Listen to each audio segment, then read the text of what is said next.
사랑하는 성도들, 우리 교회라고 하는 곳은 하나님의 구원을 이루어가는 공동체잖아요, 그죠? 교회는 조직체가 아닙니다. 교회는 하나님의 유기체적인 기관이에요. 유기체적인 기관이라고 하는 것은 어떤 완벽한 게 아니라는 거죠, 그죠? 그 안에 뭔가 조금씩 결핍의 요소가 있을 수도 있고, 또 어떤 특정한 부위에서는 또 넘치는 부분이 있을 수 있고, 또 어느 부분에서는 또 하나님의 손길이 필요한 영역이 있고, 또 어느 곳에서는 하나님의 손길이 있지 않아도 풍성한 그런 지점들이 있고, 그렇습니다. 근데 이런 곳을 하나님께서 구원의 방주로 사용하셨다는 거죠. 근데 이런 교회 기관은 항상 하나님께서 뭐라고 말씀하셨다가 초대교회 터툴리안이라고 하는 사람도 교회는 순교자들의 핏값 위에 세워진다라고 그렇게 얘기했다는 거예요. 저쪽에 우리 서울의 용산 서빙고 쪽에 가보게 되면 온누리교회라고 하는 교회가 있어요. 약간 초교파적으로 우리 통합적 교단의 교회이긴 한데 거기에 있는 사역자들, 재능이 있는 각 달란트의 사역자들이 초교파적으로 이렇게 사역과 활동들을 해요.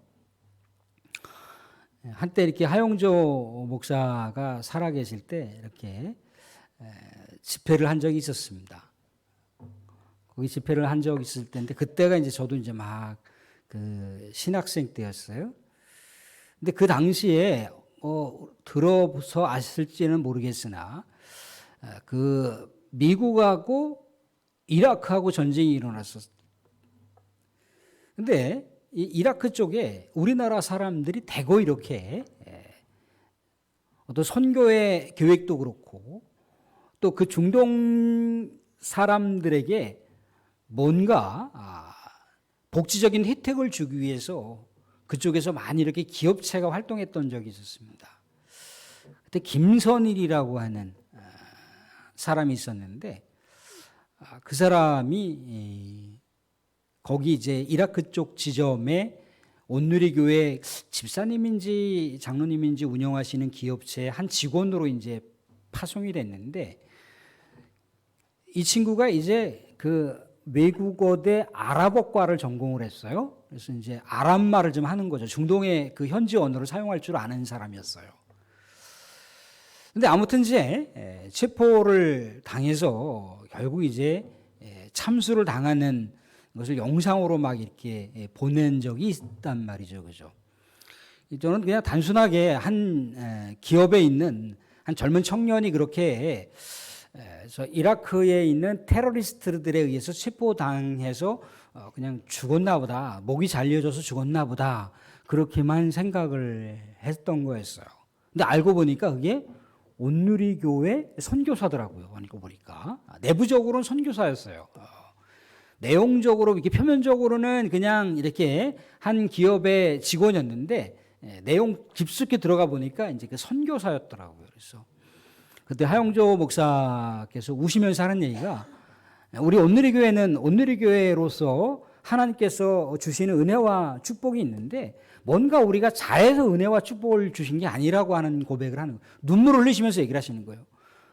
우리 6명 순교당했습니다. 그렇게 얘기를 하는 거예요. 6명. 중동에서 김 누구누구가 순교를 당했고 어디에서 누구가 순교를 당했고 어디 터키에서 누가 순교를 당했고 우리 한국인 순교자들은 이렇고 또 한국 교회와 네트워크 되어 있는 또 다른 선교사들이 이렇게 죽었고 그 죽음의 명단을 구체적으로 얘기하지는 않았지만 누구누구 김 아무개 이 아무개 이런 식으로 얘기를 하면서 눈물을 흘리시면서 이렇게 고백을 하는 거예요. 오늘 우리가 읽는 대목의 스데반도 마찬가지입니다. 스데반도 결국은 순교를 당해요. 순교를 당합니다. 그런데 그가 순교를 당하는데 오늘 우리가 읽었던 본문의 내용들을 보게 되면 그 스데반과 또 교회 공동체에서 새롭게 세운 7 집사가 교회 공동체를 유익하게 하는 일들을 만들었어요. 말씀드린 대로다가 교회는 늘 언제나 결핍의 요소가 있기도 하고 풍성한 지점이 있기도 합니다. 근데 지난번에 말씀하고 연결해서 생각해 보게 되면 새로 들어오는 그 새로운 교회 공동체가 새로운 멤버들이 막 이렇게 증가하기 시작을 하게 되면은 교회는 또 다른 요구사항이 생깁니다. 기존에 있는 교인들 말고 외부에서 들어오는 그런 교인들 중에 과부들이 좀 있었던 것 같아요. 근데 과부들이 기존에 있는 교인들 중에 홀로 살아가는 과부들은 이런저런 교회 공동체가 챙겨주는 것도 많다 이거예요. 알게 모르게 이렇게 소외당하지 않도록 이런 거 저런 거 또 이렇게 나눠주기도 하고 챙겨주기도 하고 또 그렇더라는 거죠. 그러니까 이제 어려운 삶의 여건이지만 그래도 삶을 지탱할 수 있을 만한 그런 여유가 공동체 식구들이 챙겨주고 또 품어주고 사랑해주고 격려해주니까 그래도 살아갈 만한 데 있어서 여력이 생기더라는 거죠. 근데 새롭게 들어온 다른 지역, 다른 민족에서 살다가 마지막 인생의 후반전을 고향에서 보내야겠다라고 이제 고향 땅 예루살렘으로 들어왔던 그 당시 디아스포라 흩어져 있는 사람들 중에 이 공동체로 들어왔어요.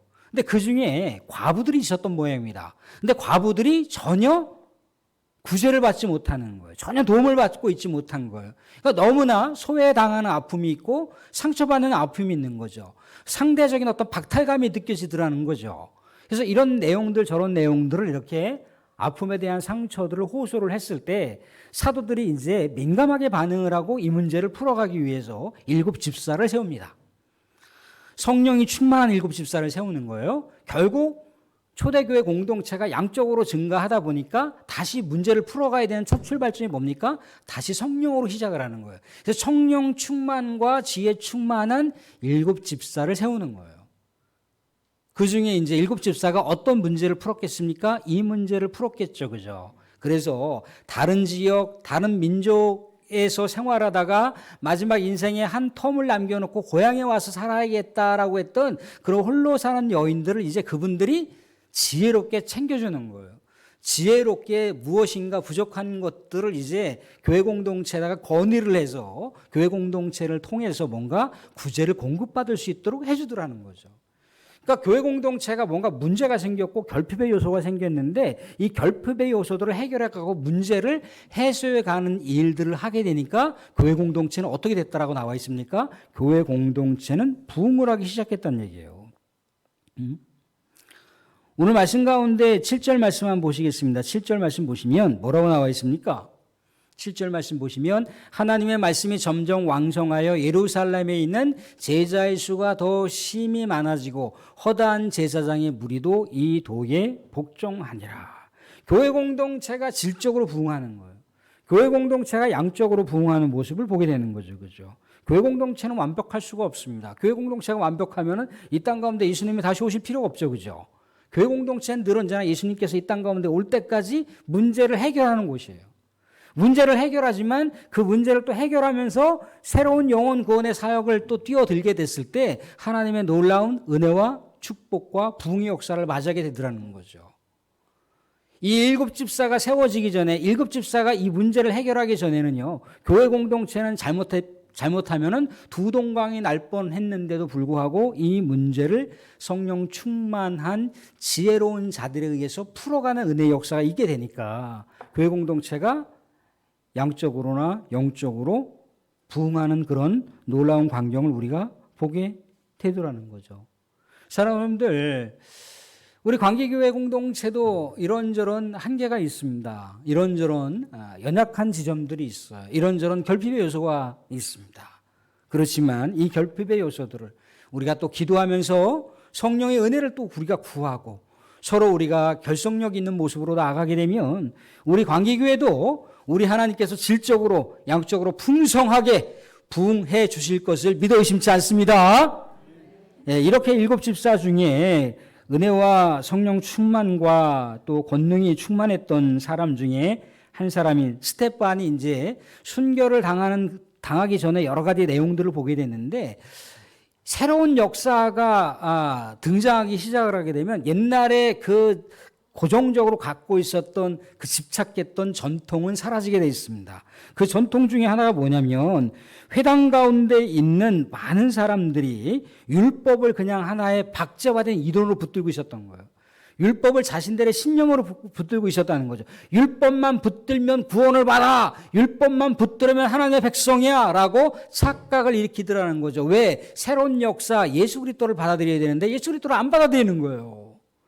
예수 그리스도를 받아들이셔야 됩니다라고 주장했던 것이 바로 스데반의 은혜로운 또 권능 있는 지혜로운 충만한 복음 증거 역사인데, 오늘 9절 말씀 보시면 이런 얘기를 볼 수가 있습니다. 이 9절 말씀 보시면 9절 10절 우리가 수고스럽지만 말씀 한번 같이 보겠습니다. 같이 시작. 이른바 자유민들 즉 구레네인 알렉산드리아인 길리기아와 아시아에서 온 사람들이 회당에서 어떤 자들이 일어나 스데반과 더불어 논쟁할세 스데반이 지혜와 성령으로 말함을 그들이 능히 감당하지 못하여. 물론 스데반이 성령 충만함과 지혜가 충만하기 때문에 당시의 유대 전통에 사로잡혀 있었던 이 많은 사람들을 논쟁에서 이길 수 있었을지 모르지만 이미 대세는 예수 그리스도를 유대인들이 받아들여야 된다라고 하는 대세예요. 새로운 역사, 새로운 변화의 물결 가운데 있는데 유대인들은 변화하고 있지 않는 거예요. 유대인들은 예수 그리스도를 받아들이고 있지 않다는 거죠. 사람들 예전에 휴대폰이 나오기 전에는요, 뭐라고 말씀드려요? 이딴만한 그 탱크폰이라고 그래갖고 들기도 힘든 무전기보다 더 큰 이 폰이 있었어요. 폰.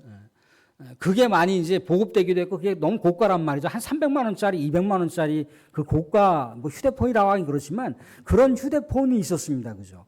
근데 시대가 많이 변해서 여러분들 얼마나 간신한 휴대폰을 이 주머니에다 넣고 다닙니까? 백에다 넣고 다니지 않습니까? 손에다 넣고 다니잖아요. 그죠? 베일도 얼마나 다양합니까? 그죠? 또 우리가 필요에 적절하게 거기다 또 알람도 맞추고요. 또 이게 휴대폰만 전화만 기능하는 게 아닌 거예요. 그죠? 거기서 인터넷도 찾아보고요. 오늘 유튜브도 보게 되기도 하고요. 다양한 것을 보게 되더라는 거죠. 그죠? 지금 우리는 스마트한 시대를 살아가고 있어요. 그죠? AI 시대를 우리가 최첨단의 시대를 살아가고 있단 말이죠. 물론 적응을 잘 해가시는 분들이 있기도 한 반면에 적응을 좀 어렵게 해가시는 분들도 있습니다. 아무튼간 우리는 그렇게 최첨단 스마트화 된 그런 시대를 살아가고 있어요. 그죠? 지금 탱크폰 쓰시는 분들 있습니까? 탱크폰 쓰시지 않는다는 거예요. 어떻게 이것보다 더 무겁고 큰 탱크폰을 쓰시는 분은 없다는 거예요. 그죠? 그런데 그 당시에 유대인들이 억척스럽게 율법을 붙들고 있는 거예요. 억척스럽게 유대 종교에 집착을 해서 이것이 진리라고 주장을 하더라는 거죠. 분명하게 진리는 예수 그리스도인데 그 진리이신 예수 그리스도를 받아들이지 않는 거예요. 그러니까 스데반이 진리는 오직 하나밖에 없습니다. 예수님을 받아들여야 됩니다.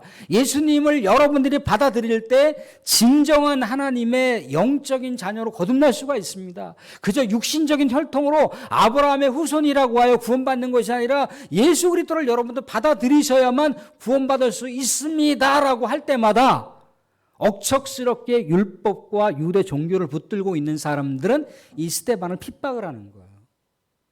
심지어요, 거짓 증언자들을 소환시켜서 그들을 돈으로 매수해서 스데반이 이러한 발언들, 이러한 이야기를 하고 다녔다라고 거짓 증언을 그렇게 하도록 유도했다라고 하는 것이 오늘 말씀 가운데 등장하고 있습니다. 그런데 어떻습니까? 예수 그리스도는 당시의 대세예요. 예수 그리스도는 진리의 대세이기도 하고 예수 그리스도를 붙들어야만 영원한 생명을 살 수 있는 것이 우리 주님께서 정해 놓으신 길이라는 거예요. 주님께서 정해 놓으신, 하나님께서 이 땅 가운데 온 인류 가운데 오직 유일하게 만들어 놓으신 영생의 노선이 있다면 그것이 바로 십자가 예수 그리스도라는 겁니다. 그런데 그 이야기를 전할 때 많은 사람들이 스데반을 죽이겠다라고 그렇게 거짓 증언을 하고 거짓 증언자들을 세워서 스데반을 마침내 죽음으로 몰고 갑니다. 그런데 어떻게 됐던가요? 오늘 말씀 가운데 보면 스데반이 아직 순교를 당하기 직전이긴 하지만 우리 15절 말씀 보고 말씀을 정리하고 마치도록 하겠습니다. 15절 말씀 보겠습니다. 15절 말씀 보시면 공회 중에 이 사내들인 유대 종교자 지도자들이 모임이에요. 유대 법정이라고 볼 수 있습니다. 유대 법정 중에 앉아있는 사람들이 다 스데반을 주목하여 보니 그 얼굴이 천사의 얼굴과 같더라. 무슨 얘기예요? 절대적으로 지금 불리한 상황이에요. 절대적으로 스데반은 어차피 이 상황 가운데 돌매질 당해서 죽을 수밖에 없는 상황이라는 거예요. 순교당하기 직전의 상황입니다. 그런데도 불구하고 예수 그리스도의 복음을 전하는 거예요. 예수 그리스도의 복음을 증거하고 있더라는 거죠. 예수 그리스도의 복음을 전하기 위한 성령 충만한 스데반의 모습을 보고 있는 거예요. 1대 100이죠. 1대 100. 100명과 영적 전투를 벌이고 있는 한 사람의 그 모습을 보게 되는 거예요. 그런데 이 한 사람의 모습은 뭡니까? 스데반의 얼굴을 주목하여 보니 스데반의 얼굴이 너무나 시커멓게 마치 죽음의 순간을 맞이하는 스데반의 얼굴이더라 그렇게 얘기하지 않고 뭐라고 합니까? 스데반을 주목하여 보니 그 얼굴이 천사의 얼굴과 같더라. 얼마나 그 얼굴에 광채가 났다는 얘기입니까? 얼마나 그 얼굴에 환희가 막 기쁨이 막 넘쳤다는 얘기잖아요. 그죠? 기쁨이 넘쳤다는 얘기잖아요. 그죠? 여러분들 만약에 만병통치약이 있다고 생각을 해보세요. 여러분들 이 한 병만 드시면 내일 여러분들 50년을 더 살 수가 있습니다.